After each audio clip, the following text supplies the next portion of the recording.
What is up, team? EPL, Ethos, Pathos, Eternal Logos, back at you with another episode of the Eternal Logos podcast. I think that's going to be the official introduction. Just rolls off the tongue, feels natural. We've been doing it for the last 3 podcasts or so, and just feels right. So we're going to go with that. May tweak it sometime in the future or something like that, but we'll get to it. Really excited about this post, about this podcast. For a number of different reasons, which we'll get to in a second. But introductory stuff, we're right around the corner from Christmas. I've been doing posts on YouTube at about a bi-weekly clip at this point. And so we're going to try to continue that trend at the very minimum. I'm a little late, but we won't dwell on that. From what I originally said in my original podcast, but just being open with everybody, it can be difficult to actually put everything you got together, put down the thoughts, actually sit down, record, and all those things. But nevertheless, we are here, so I'm going to try to do that at least on a bi-weekly clip. If I can do it more, I certainly will. Who knows? I might do 2 or 3 podcasts in a week or something like that, depending upon if I'm inspired and depending upon if I have people to discuss and whatnot. But that's what I'm going to try to do, and I like to keep you guys informed with that information. I am excited in the new year. My next podcast will most likely be with another person. I've been talking to my sister about having her on the podcast so we can do a bit of a dialogue, and I think that will obviously be the first time we're doing a dialogue on the Eternal Logos podcast. So that will be very exciting. We may agree on some things, we may disagree on some things. We're just gonna kind of spitball a little bit. That may be the first video that we do some video editing. Considering this the first one, I want to make sure that we're as comfortable as we possibly can, and then we'll get that rolling. But just kind of want to keep you guys informed of where we're going to be going in the next year, in the new year, and how exciting it's going to be, because I certainly am very excited about doing it. But won't do too much of an introduction as far as that stuff goes. Stay tuned as always, as you guys have been doing, and I appreciate each and every last one of you for that. My heart will always have so much gratitude for those who are willing to tune in and give me a listen, especially considering that these podcasts can last a little bit of time. So I'm going to get straight to it, because I think that this might take a little bit more time than the last podcast. But tonight I thought I would talk about the nature of knowledge. And I was having a conversation with a few people, particularly my sister, my brother, and a few others. And I think I'm finally able to put into words exactly what this podcast if I could kind of put it to a thesis. So, I was mentioned before, I was talking to a friend, and a lot of people have their podcasts centered around a particular topic, and that will bring in viewership that are interested in hearing the topic, and people may do reactions to certain videos that are talking about that topic, etc., etc. But I think what I am attempting to do on the Eternal Logos podcast is to really get across, or sell's probably not the best word, just came to mind, a process or a way of thinking, or a mode of thinking, so to speak. And I think that can be applied to various different topics. As we continue to move forward, there will be various different topics that we're discussing on the podcast.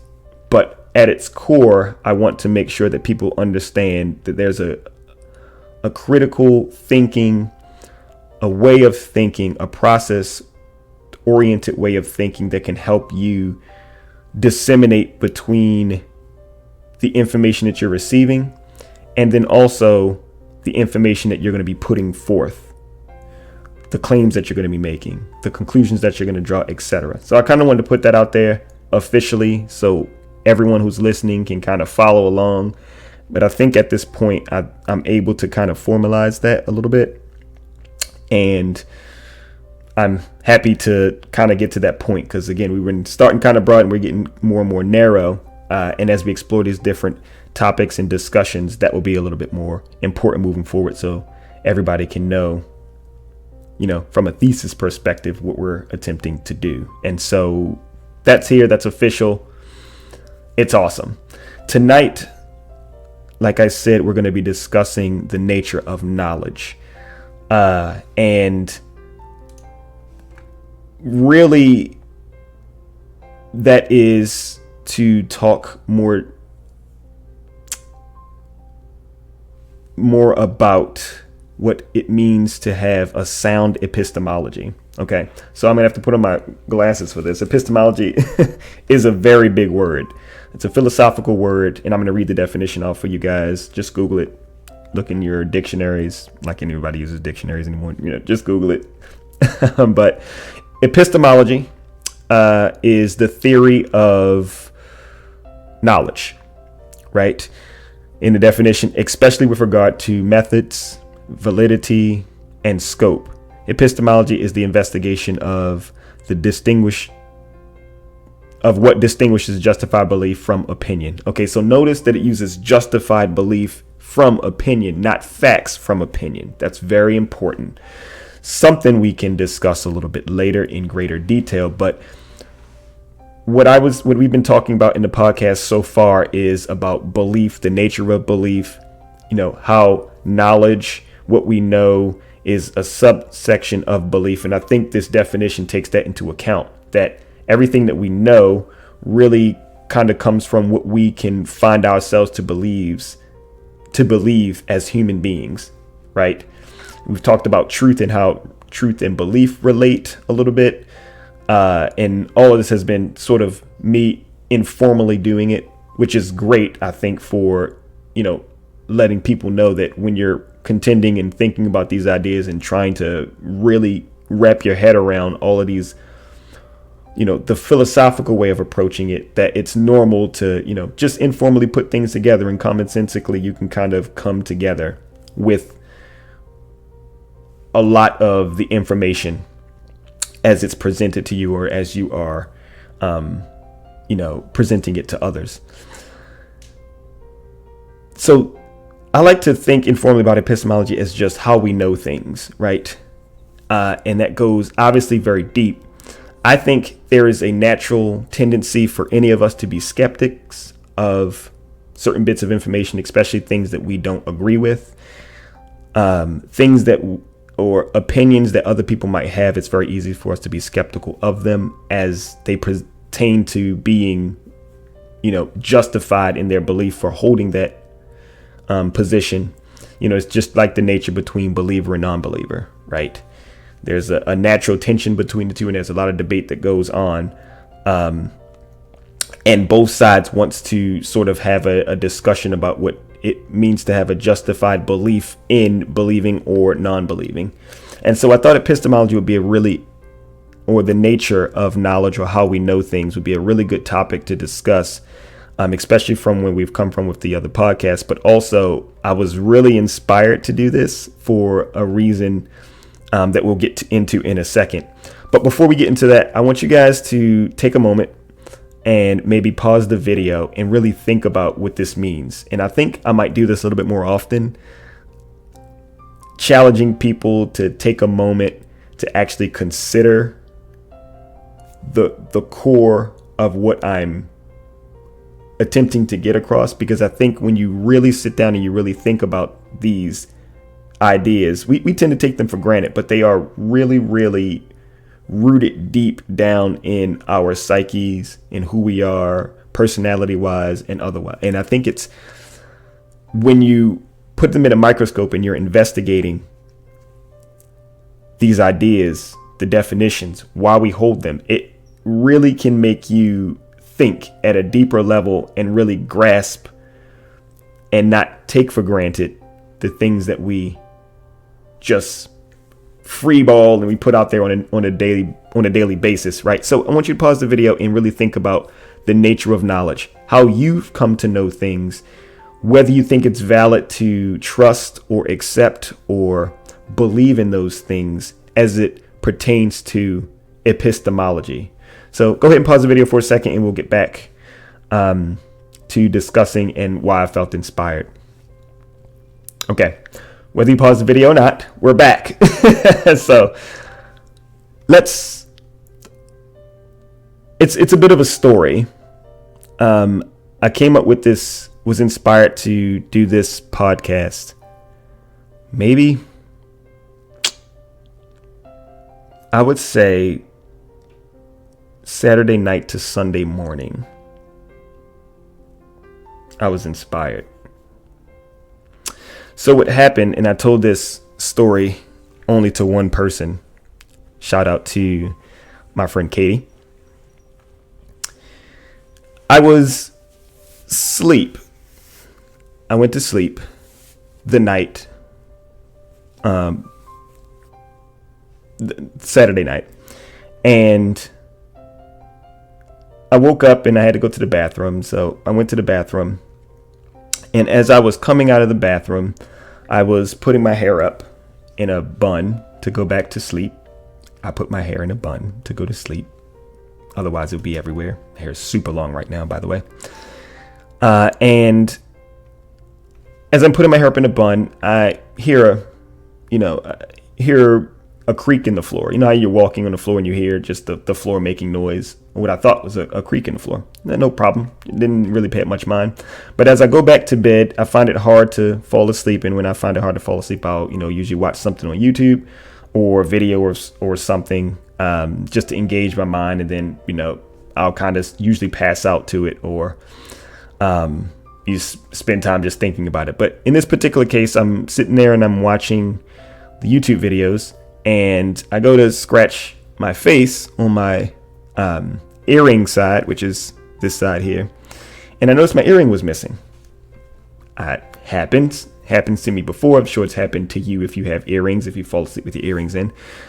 As you're falling asleep, or you have fallen asleep, as you move around, your ear brushes up against the pillows, the covers, or whatever it might be, and sometimes it can knock the earring off, the back of the earring off, and it'll fall into bed or something. So, I turned everything on.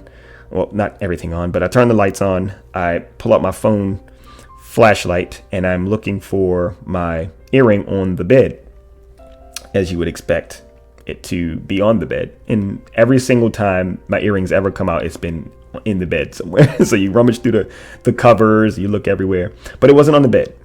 And so I said, okay, so when that usually happens, and this kind of goes back to the knowledge of things, like just keep that in mind as an idea. When I immediately noticed that the earring wasn't on the bed, my mind goes into search mode, right? Investigate mode. Okay, what happened? Because this is not normal. Because every single time my earring has come out during sleep, it's usually in the bed. But this time it's not in the bed. Why? And so what I start to do is naturally look on the floor. As I was walking, or something like that, I knew that it was in my ear before I went to sleep. My earring is always in my ear. I never take it out except to shower. And when I get out of the shower, I put the earring back in.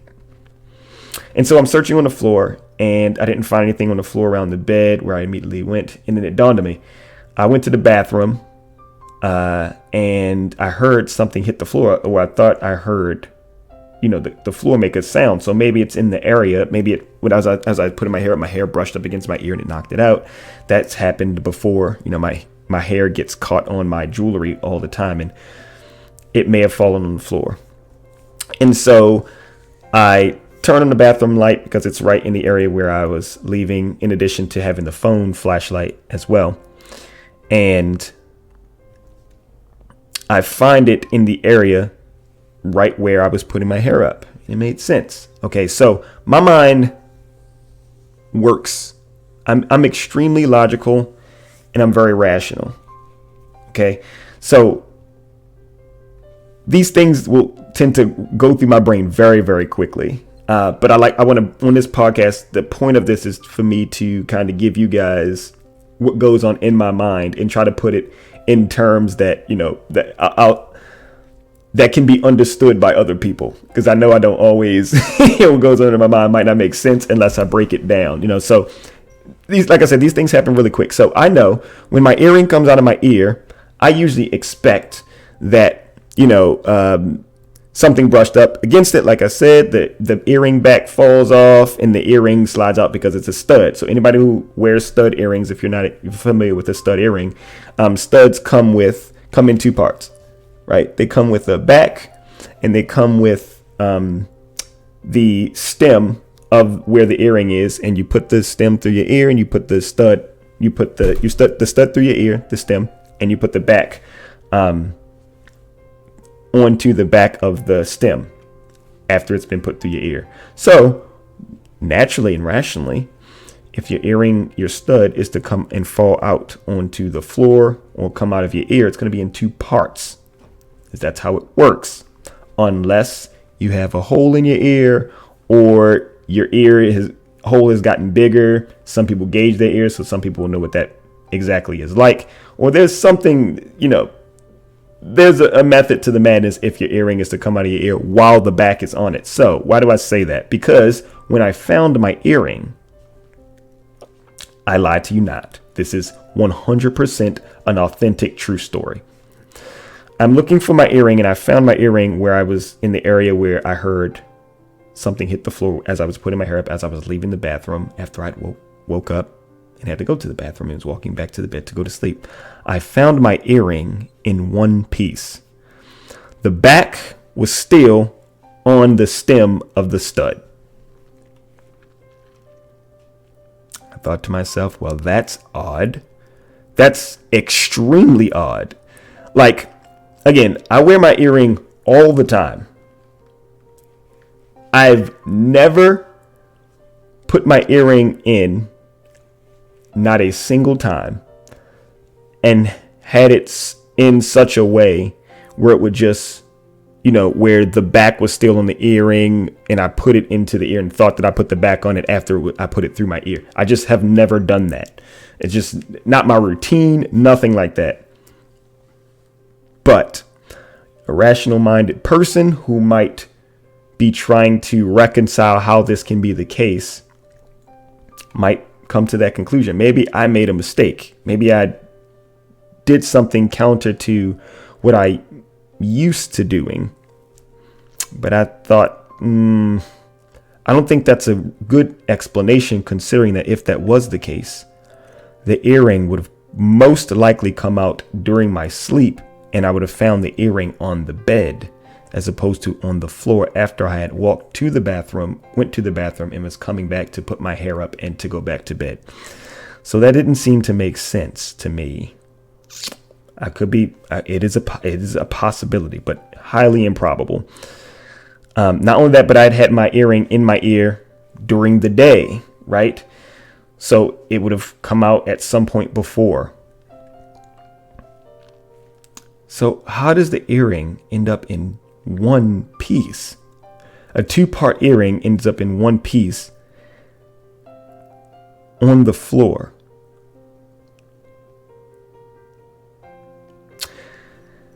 Why do I bring this up with the topic tonight being how we know things, or epistemology? As you guys know, I've mentioned before, I am a believer. So I do believe that there are things in this universe that, or at least things in existence that exist that we can't see with our eyes or even with our five senses, right? I do believe in supernature. I do believe in a transcendent level to existence. I don't think that everything in the universe as it exists naturally is all there is. I'm not a naturalist. I'm a sort of a supernaturalist. And again, this is not a religious podcast, but I'm going to take it in that direction because that's who I am. And, that's what we're here to take who we are into the arena of debate and discussion and see if it can hold water in various different ways and topics. So there's going to be times in our lives, whether you're a believer or non-believer, where your epistemology will be challenged, right? In this particular case, because I'm a believer, it inspired me to do this podcast and talk about the nature of knowledge, because there are weird things that happen all the time that just don't make sense. Now, if you're listening to this podcast, you could probably make sense of it in your own mind. But to me, this is a real situation that happened to me, and it's real to me as anything I've ever experienced in my life, that my routine didn't seem to match what just happened and what I just witnessed. So we'll get into this in a second, but the miraculous, right? I'll talk about that in a little bit, but this really inspired me to read my Bible. I'm currently going from cover to cover, so I'm reading page by page or chapter by chapter. I'm starting in Genesis and ultimately will end up in Revelations. And I do believe that coincidences can happen. I'm not a believer that coincidence takes priority over all things, obviously, because I do believe that there is a God, and I do believe that there are, that God can be the agent of unseen events, right? Putting events that we can't see, putting things into motion that we don't necessarily have a sound epistemology for, as far as we know with our investigating with our five senses. So the point is, I read the very next passage that I was going to read, because again, I'm going chapter by chapter. The very next chapter is that I read.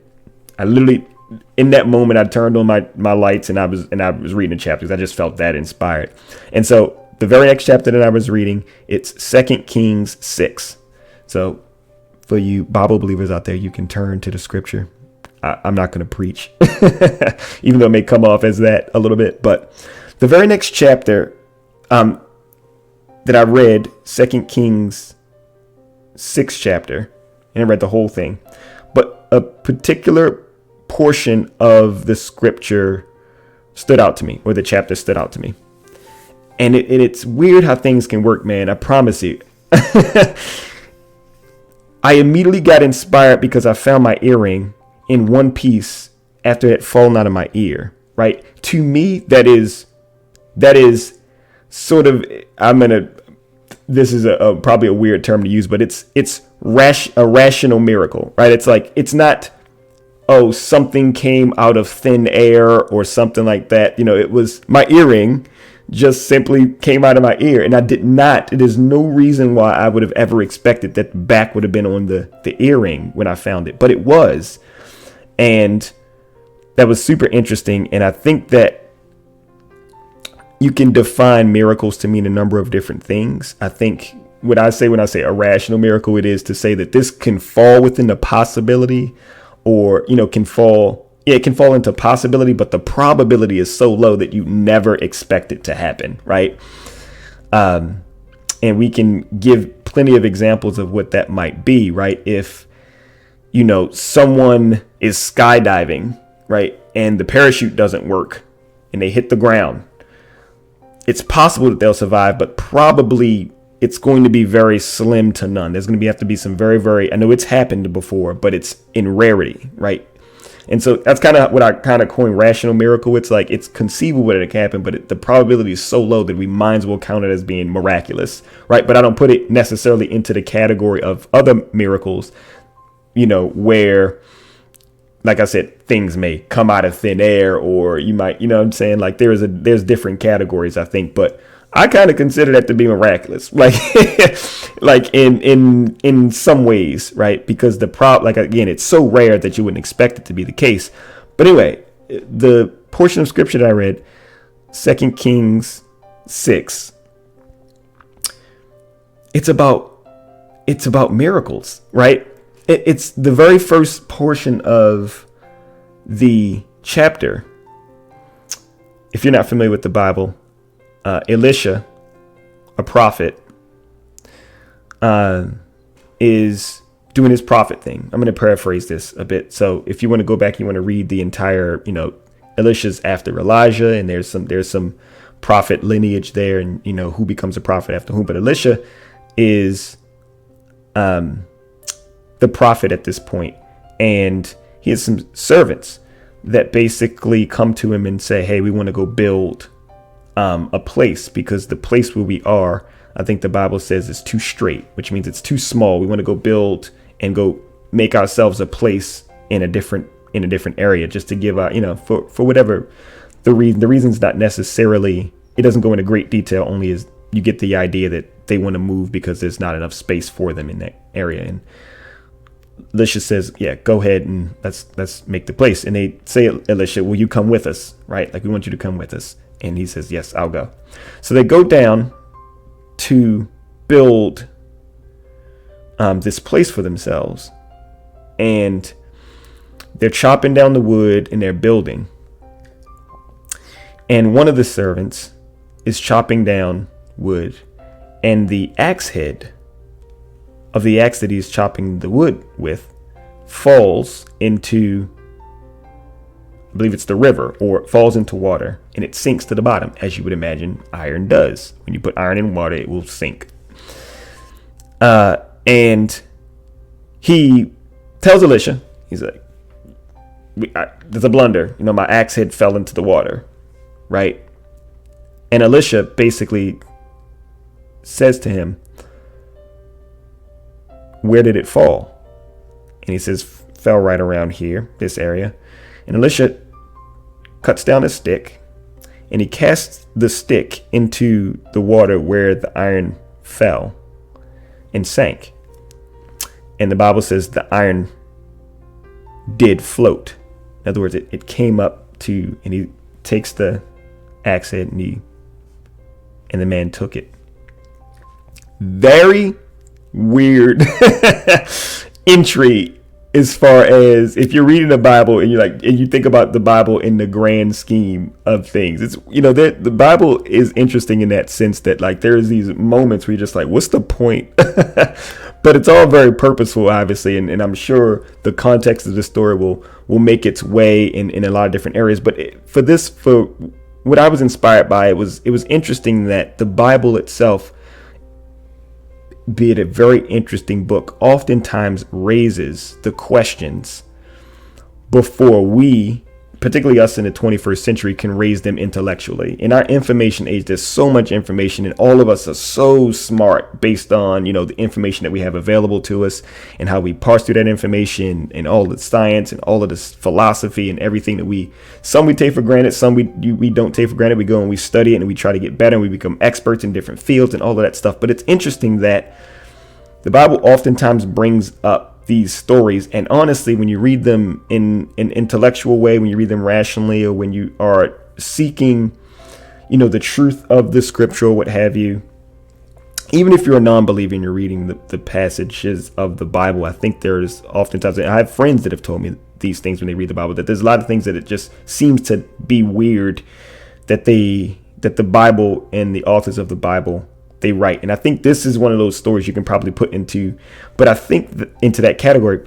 But I do think that it's interesting that the Bible brings up just this very, very, very simple miracle and just raises the point. And it's honestly, it just, in my inspiration, I was like,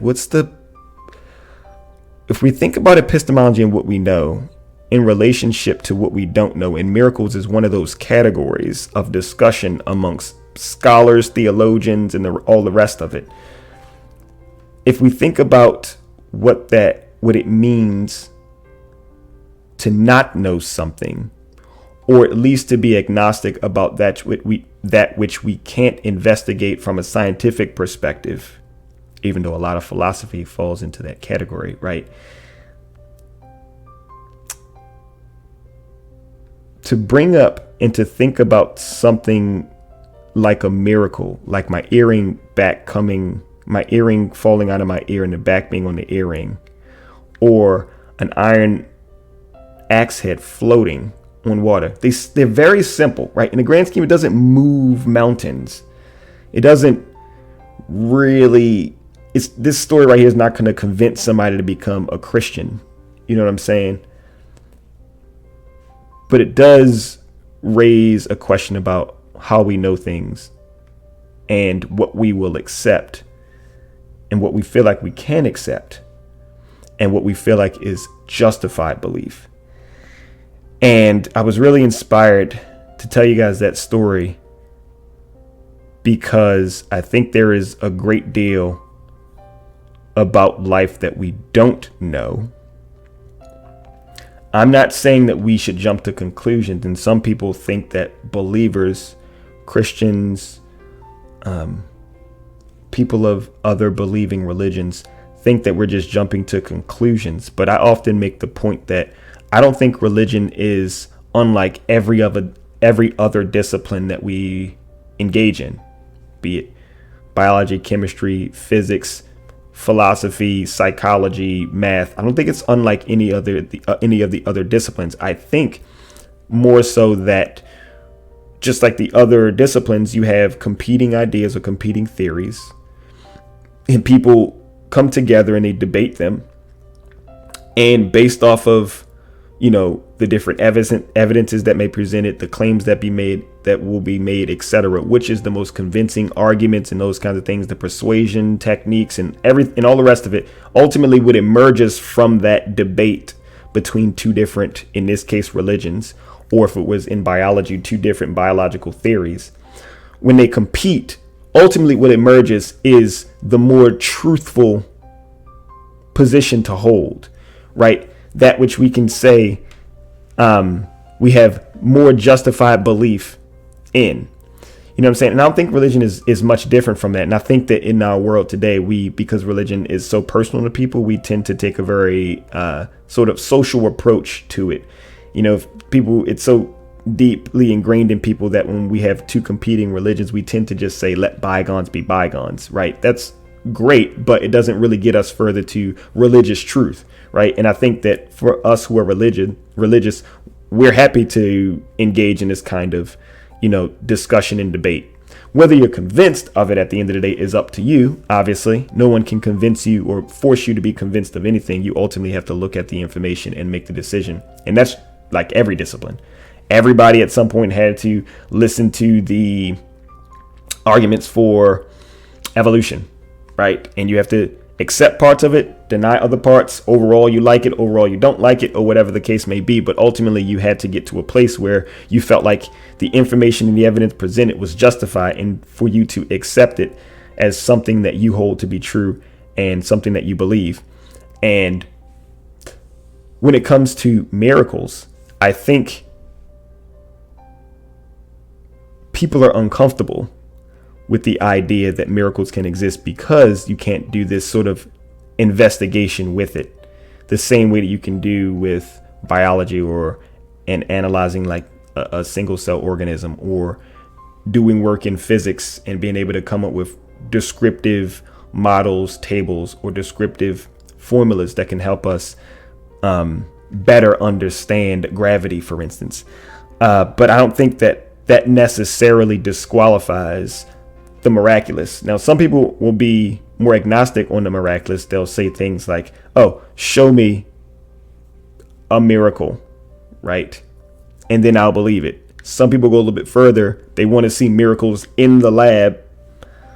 And we can get into that at a later podcast. But those are some of the responses that we'll hear oftentimes. And I have my opinions about those different ways of thinking. But I think ultimately what I'm getting at here tonight is the nature of knowledge, how we know things, our epistemology, what is sound epistemology, and when do we step over that line, and when do we challenge ourselves? Because if we're honest, all of us experience weird things all the time. And sometimes the weird things we experience legitimately have real probable answers that we just aren't aware of. You know what I'm saying? And then there's other times where you look and you go, no, that is very weird and very, very rare. And I have a decent number of other stories that I could bring into the conversation. But how do we treat information as well? We read a lot of stuff on the internet, and I think I mentioned this in another podcast before, but it's the amount of information that we have at our fingertips nowadays can be truthful and it can be deceptive, which means it can ultimately be hard to disseminate between what is truthful information versus what's not truthful information, right? Because there's a lot of claims being made by a lot of different people for various different reasons, coming from multiple different angles, and the variables are always moving, and it's really, really difficult. But if we're able to develop sort of a way of thinking, develop sound epistemology, understand how we distinguish between justified belief and opinion, be willing to listen to all of the arguments, even the ones that we don't necessarily have scientific evidence for, i.e. miracles, right? If we would honestly admit that we know far less about the universe than we know, right? There's still a ton, I think anybody would be willing to admit, that we've yet to discover about the universe. I particularly don't think that it's a good argument to say that miracles can't happen, that miracles are an impossibility.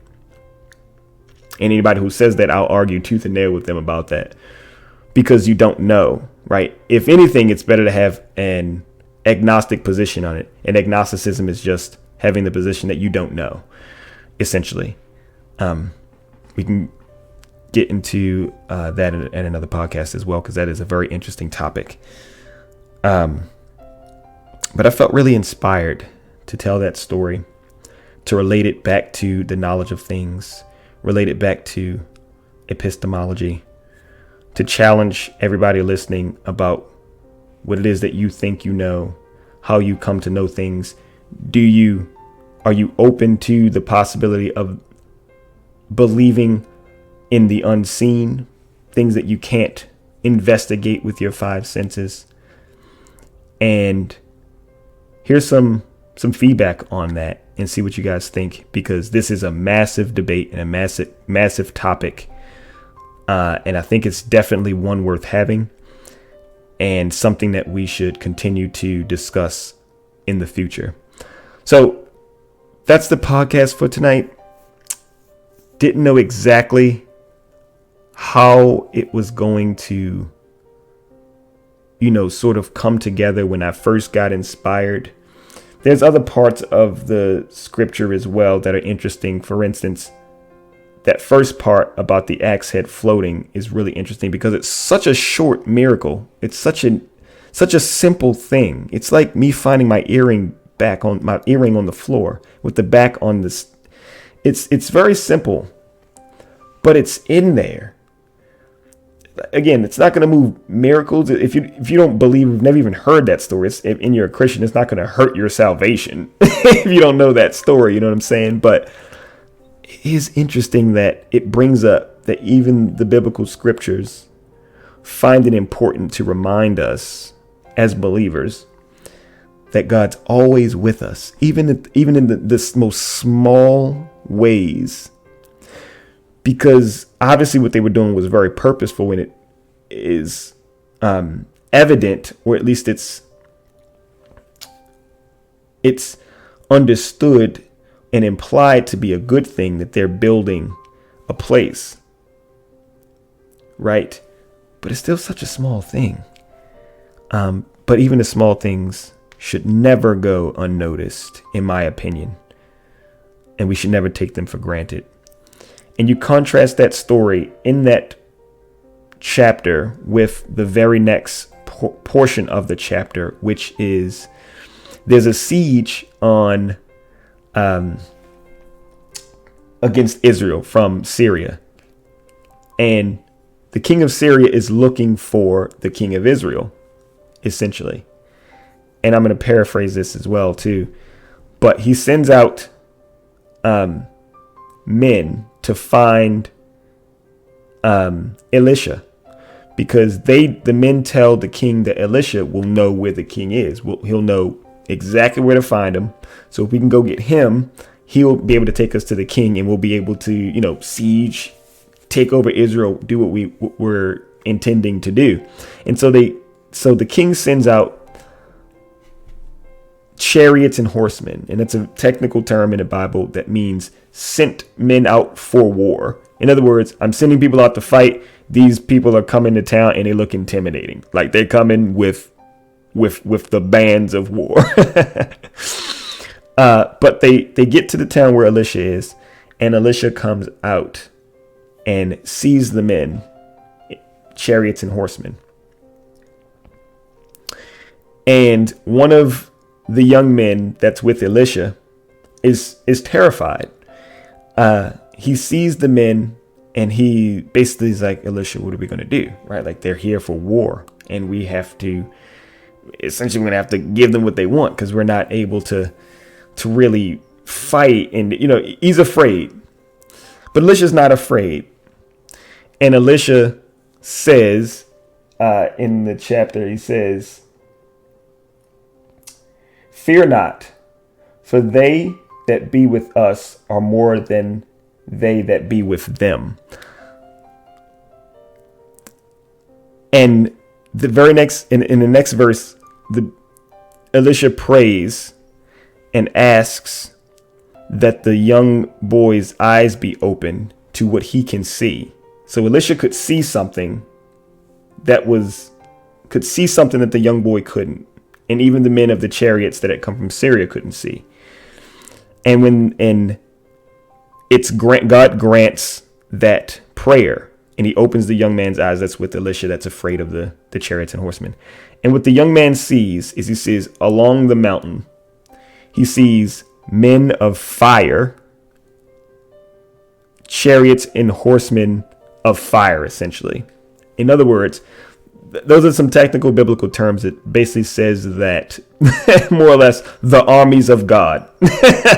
And Elisha could see that, and that's why he responded to the young man. And so he prays, and the young man can then see the chariots of fire, the horses of fire, the men that are there with them backing Elisha, because Elisha is a prophet of God.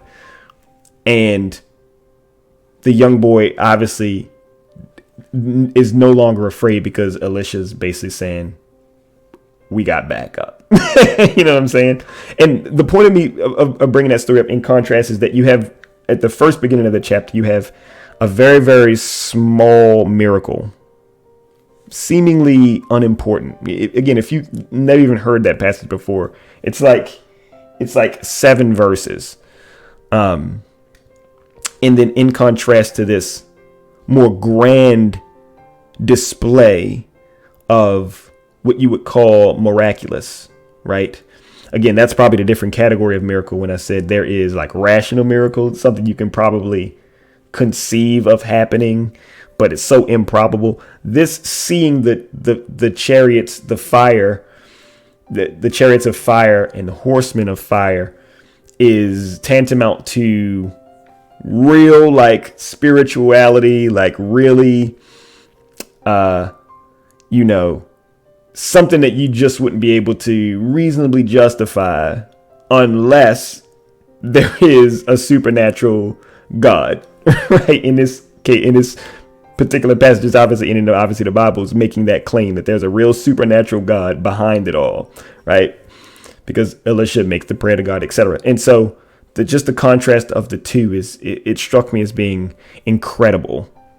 And if you're interested in knowing exactly what happens, I say read the rest of the chapter. Super, super interesting how Elisha handles that situation. And I was inspired to maybe talk about that too, but we can do that again at a later date, because we're about 43 minutes and 45 seconds into the podcast. But hopefully that makes sense to everybody.